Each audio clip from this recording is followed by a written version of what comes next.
శ్రీకృష్ణ శతకం. చుక్కలను ఎన్నగవచ్చును, గ్రక్కునన్ భూరేను ఉలను గనుతింపనగున్, చొక్కపు నీ గుణజాలమును అక్కజమగును లెక్కపెట్టన్ అజునకు కృష్ణ. శ్రీకృష్ణ, ఆకాశం మీది చుక్కలనైనను లెక్క పెట్టవచ్చును, భూమిపై ఉన్న మట్టి కణములనైనను లెక్క పెట్టవచ్చును. కానీ నీ సద్గుణములను లెక్కపెట్టుటకు ఆశ్చర్యకరంగా అవి ఉండి బ్రహ్మకైనను చేత కాదు. కృష్ణ, పాహిమాం పాహిమాం.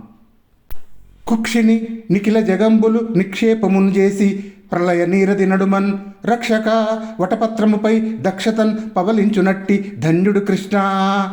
శ్రీకృష్ణ, జగద్రక్షక, నీ పొట్టలో సమస్త లోకాలను దాచి ప్రళయకాలమందు మహాసముద్ర మధ్యమున ఒక మర్యాకు పైన ఎంతో సమర్థతతో పడుకుందువు గదా. కృష్ణ, పాహిమాం పాహిమాం. విశ్వోత్పత్తికి బ్రహ్మవు, విశ్వమును రక్షింపన్ తలంచిన విష్ణుండవు అనంగా, విశ్వమును చెరుపను హరుండవు, విశ్వాత్మక నీవే అగుదు విలయంగ కృష్ణ. ఈ విశ్వమే ఆత్మగా కలిగిన శ్రీకృష్ణ, ఈ లోకాలను అన్నింటినీ పుట్టించు బ్రహ్మవు నీవే, ఆ లోకాలను రక్షించు విష్ణుడవు నీవే, ఆ లోకాలను సంహరించు ఈశ్వరుడవు నీవే అగుచున్నావు. నీవు ఒక్కడవే ఏ పని చేయుచున్నప్పుడు ఆ పేరుననే పిలువబడుచున్నావు. కృష్ణ, పాహిమాం పాహిమాం.